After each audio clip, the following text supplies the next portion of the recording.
Hello, students! Hello, masters of your own destiny. How is everybody doing? Like you can see, the caffeine is kicking in. I'm in my element. I'm having my coffee. I'm in my basement. I'm ready to start a new episode from Suarez Basement, a video podcast like you know, created especially for you, those students in the communication, media, and the art. Our guest today, I cannot even believe that I'm going to be able to have a conversation with these guests that we have today. I'm so a huge fan, and actually the reason when I'm having a little bit of coffee or kind of a lot of coffee, I couldn't sleep last night. I was overthinking about the questions and how the conversation is going to go. But the truth is, I'm such a huge fan, and he's such a great human being and so humble and so an expert in the field that I know the conversation is going to be fantastic. To give you a hint of who is our guest today, here is a teaser of his new show from Inside Number 9.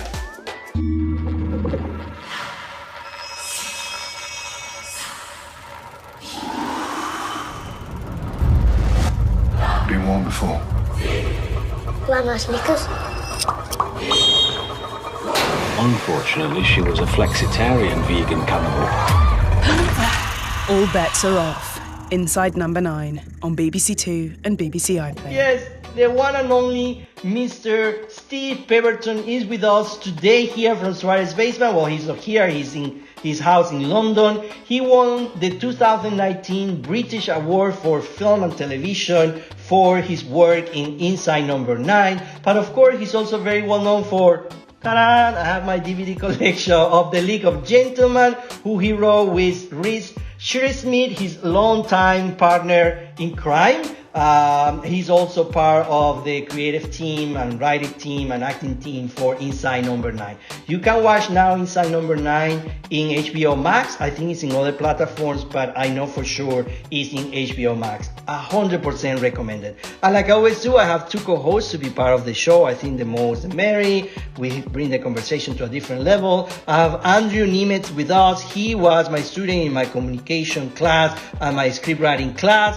He's an excellent individual, and I also have James Metzinger with us. He's the owner and artistic director for Good Raven Production. In fact, Andrew and James are actually writing partners, and they are developing right now a new TV show that I'm being part of. So it's awesome. Like imagine the three of us that we love so much television and script writing and plot, and that we can actually represent you, the student, in this conversation with Steve is fantastic. Thank you for being here from Suarez Basement. Let's start our conversation with Steve Pemberton right away. Here we go.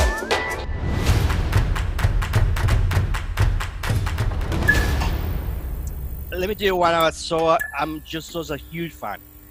Your writing is where I want any of my students to understand what script writing for television is. It's so intelligent, so clever, so much fun to watch. So for me to have you here and to be able to talk to my students is just fantastic. So I just want to welcome you to my basement. Well, you're not in my basement. You are in London right now. But thank you, Stephen, for being here.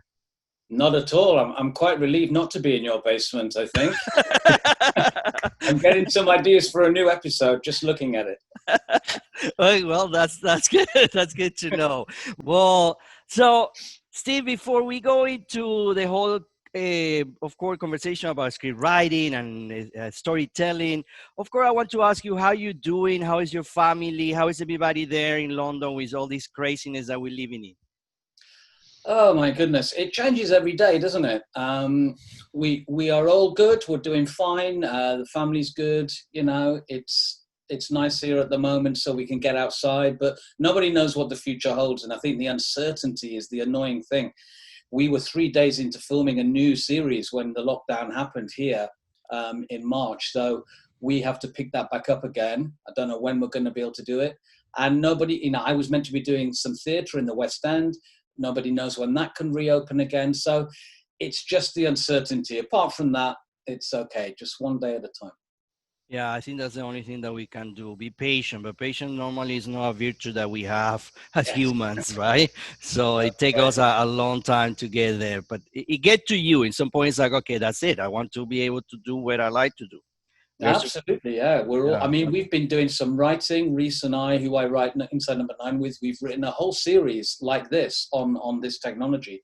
It's been very difficult, but now we can meet each other, and we're just dying to know when we can actually get in front of a camera again. Mm-hmm. Mm-hmm.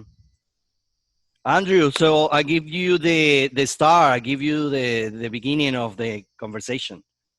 My main question for you is, how does it feel, or better yet, how did it feel when you first actually started performing and acting in things that you yourself had written? So like Inside Number 9, probably the best example of that. But having to bring your own work to life, how did you sort of adjust, or like, did you realize there was a better style of writing for yourself? Well, I mean, weirdly, I think the first thing that I did was always the acting. So the writing was really supporting the acting. It was to give myself an acting job. There were 4 of us got together, formed the League of Gentlemen, and we all met at college when we were studying theatre. So the intention was that we were all going to be actors, and we always enjoyed improvising a lot and devising plays. And I never thought of myself as a writer in that way. And then we started doing live shows with doing comedy sketches, and we wrote it all ourselves. So it was, the writing in a way was serving our own performances. And then over the years, as we've done more and more writing, I now think of myself as a writer who's serving the actor. So it switched around. But I think one of the things that you learn being a writer and a performer is you need those clues on the page to know who this person is. You're just looking to, as an actor, you just want a little clue as to who this character is, or just some hint to go on. So we always try with Inside Number 9, no matter how small the character is, just don't make it bland, make it appeal to an actor. So even if it's a small part or even a leading part, some roles can be quite functional, can't they? They can just be giving information. So we're always looking to put personality down on the page, so that when an actor reads it, they go, I must play this part. I don't want anyone else to play this part. And that's how you hook people in. Yeah, you got to give them that one quirk. Exactly. And sometimes it can just be, a great line, a great scene, just something that people, when they're reading a script, they go, oh, I really want to do this. I really, really want to do this. And so we always go back through once we've done a couple of drafts, and we go, now we're going to do our draft where we hook those actors in and make sure every role has something to it that someone will want to do. But yeah, to answer your question, it was really a question of performing and then devising and then writing. So it came in that order rather than the other way around. I certainly think it benefits you to know as you're writing that you are going to be performing it, because you know how the scene is going to go, that you will be there on the day and that you can shape everything. You're not just handing it over to a group of people. Exactly. I agree. You are able to get in that mindset a bit quicker. But going from that bit where you're talking about just giving characters those quirks, that one thing that makes people want to go to that character, know more about the character, is that one of your favorite parts of writing, or what is one of your most favorite parts of writing or creating a story or a character? Is it trying to find those quirks? Sure. Well, I mean, we grew out of writing sketches, sketch comedy. So that's a very useful way to start, because you have 2-3 minutes and you have to establish who this person is, what's funny about them, and then wrap it all up. And that's been very useful to go into something like Inside Number 9, where we only have 30 minutes. We're not dealing with character arcs over several episodes or even several seasons. So you kind of get quite good at being on the front foot with character. And when we start as an episode, say of Inside Number 9, we'll just we'll start with the story or the world that we're in. And the characters will come second. We'll just people that world with characters, but we will just give them one thing, one quirk, even if it's just an adjective, so we know how to begin, so that nobody is functional. But Steve, I do have a question. Has somebody who teaches script writing, which is not an anthology series, right? When we talk about the regular TV series where we have different episodes and the story keep going, our students always ask a question about, well, should we develop character first and then the plot? Because the characters should be the ones pushing the plot in this case, right? What is the difference that you see? Your writing is very anthology, mean one episode, one story, and that's it. However, you have written other stuff that are a little more into the what I call regular TV structure. What do you think is the difference? Do you develop characters first when you're writing for that type of TV show, and like you just explained for the anthology, you just go directly to the story? Well, yeah, on Inside Number 9, like I said, we will start with the story. We will start with the maybe even the ending or the setting, and we will people it, and the characters will come second. Other things I've done, perhaps you've been writing an episode of something where the characters already exist. So sometimes I've been in the show, and then they've said to me, do you want to write a couple of episodes? So, so that's really interesting. You know the journey those characters have already been on, and then the trick there is to try and do something a little bit surprising, or to go somewhere that we haven't been before, or to kind of understand a little bit about why they are how they are. So don't just replicate what you've already done. In an anthology, you can, your characters die after 30 minutes, sometimes literally, and sometimes right. But they're over, they're done, so you can pack a huge amount into one episode. Whereas I think if you're writing over a longer period of time, it's that slow burn. We want to be intrigued. You're holding the cards close to your chest as the writer. And I'm not used to writing in that way. I think that would be a big challenge. But I think you've got to hold some stuff back. And I think, look, I've never studied writing. I've never studied screenwriting. I go a lot on instinct. And I think the more you do, the better your instinct becomes. The more you watch, the better your instinct becomes. So you're drawing on all your experience as a viewer as well as a writer. And, my advice would just be write. Don't, keep going. Don't just think, I've done that one script. Great, phew, done. If you think it's good, move on, do something else. Keep going. As like a student, kind of amateur filmmaker, a young filmmaker, when you're acting, what do you like in a director? Like, what draws you in? Like, what do you want from them? Like, how much do you want from them? Like, what draws you in from a certain director? Stuff like that. Sure. Well, obviously, we work a lot with directors who are directing us in something we've written. And then, therefore, they're asking the question, how can I make your vision true? Right. That's a very different experience. That's a collaboration. And the best directors will give ideas that aren't already there, and that you will together form something that's better than what it was on the page. So when I'm working with directors on Inside Number 9, and we've had great relationships with directors, it's very collaborative. We've never had anyone come in and say, okay, I'm taking this script and I'm doing it my way, and you just, like it or lump it. They've always really worked with us, asked us a lot of questions, and through that process and their suggestions, we make changes. We can find moments that weren't there on the page that we hadn't thought of visually. So it's a wonderful process, but you have to have someone who's collaborative. And I think it's important that you have to meet them and, talk through the script and just get a feel for, what they're going to bring to it. In terms of working with directors, when I haven't written the script, I mean, it's surprising how many directors just don't care about the actors.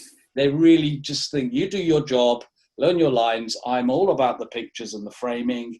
And as long as, I've cast you because you look right and you've got some of the right qualities, I'm not going to interfere too much. Really as as an actor, you kind of want support, and you don't want to feel like you're just a prop wandering through this beautifully lit set. You want to have conversations. There's no right or wrong. And I think in terms of, this goes on notes as well, notes on scripts. as well as notes from directors. Everything should be an open question. It shouldn't be, this is right, I know the right thing. It should be, I wonder how it would feel if, or I wonder what it would be like to try it if we did it this way. And you're engaging the actor there, and you're sort of opening up a discussion that you're all having together. And I found that has been a really rewarding way to work. But if someone is dictatorial and just has one vision and you struggle to meet that vision because you don't really understand what it is, you start to lose confidence as an actor. And, you know, so yeah, and I've directed some episodes myself within Inside Number 9, so I know it from all angles. Just ask open questions and make it a conversation that you are all having together. Is the best way. And Steve, that's so awesome that you say that. And let me tell you why. Because in my class, you know, the students, first, I love all my students. I think they have such creative minds, and I can picture a lot of cool stuff coming in their way in the future. However, they marry very much to the idea. That's my baby. Don't touch it. I know what I'm doing.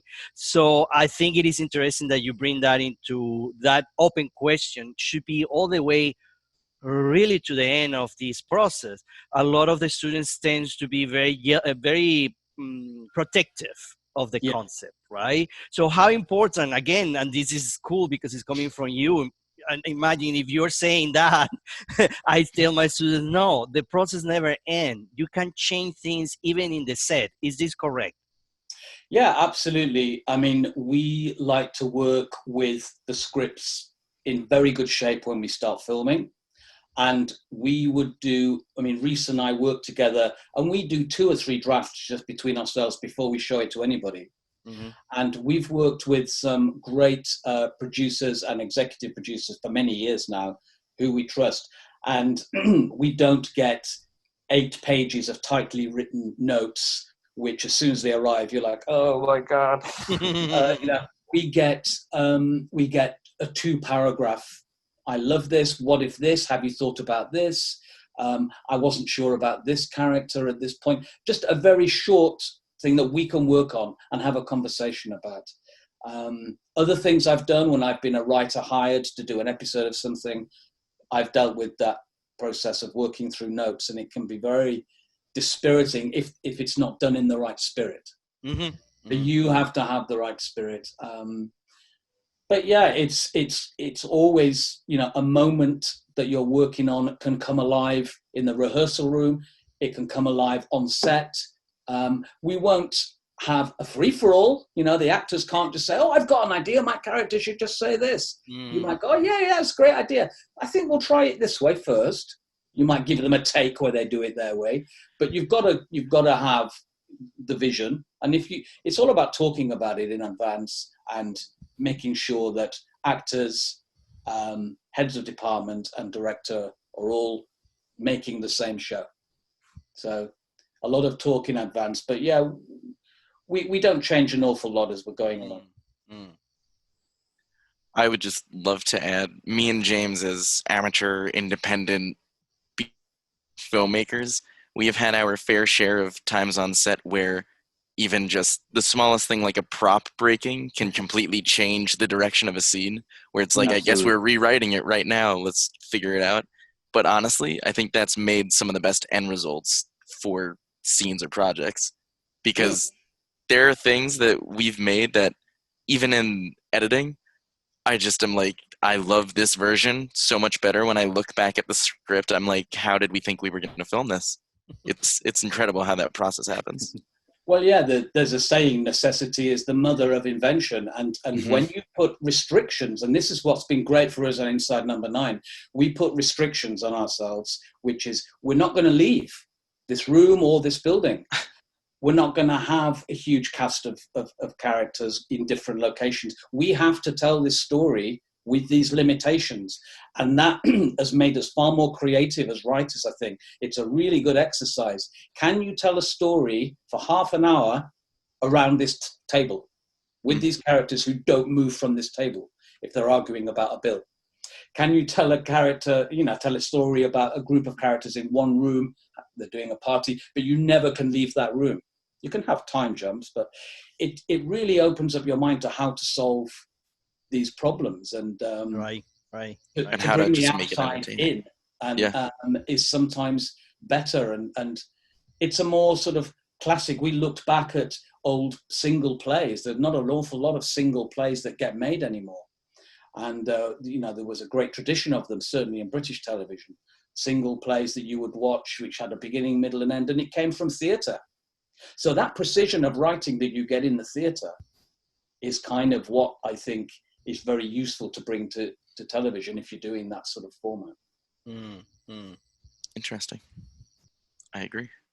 But that kind of plays into one of my other questions, was when you're starting to write or create a series, like that's something that me and Andrew are kind of in that boat right now. I mean, we are in that boat. We're writing a pilot. There's no jumping. Yeah. But what do you like? How do you approach it? What do you like to start with when starting out? Well, yeah, I mean, that's the $1 million question, isn't it? Right. Reece and I are gonna try and think, of what our next project is going to be. What do you start with? For me, I just feel that you want to stumble upon something that you don't feel you've seen before.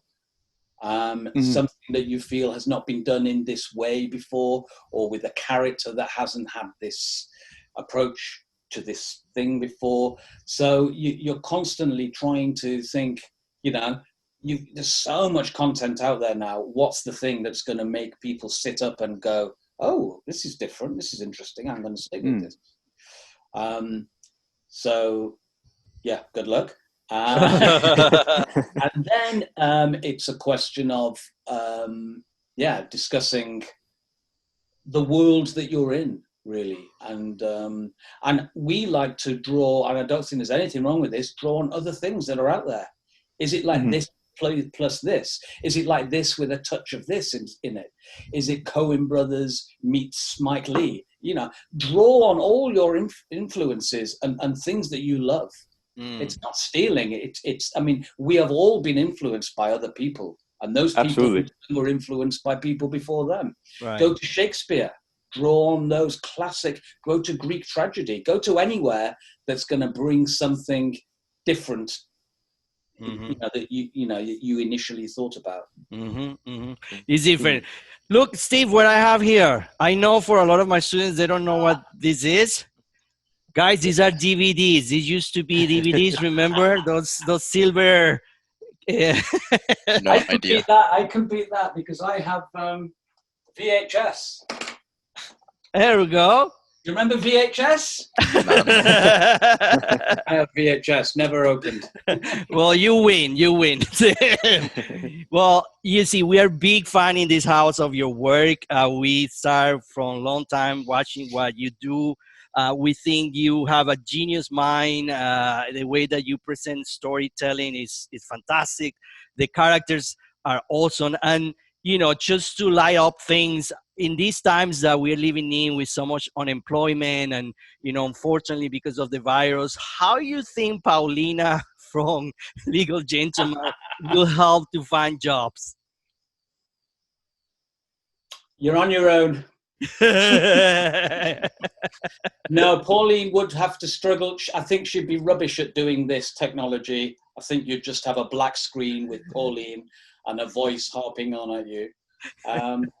Pauline's a monstrous character who works with unemployed people but has no sympathy for them. So I know. she'd be in her element, because the more unemployment there is, the more work there is for her. So she would love it, I think.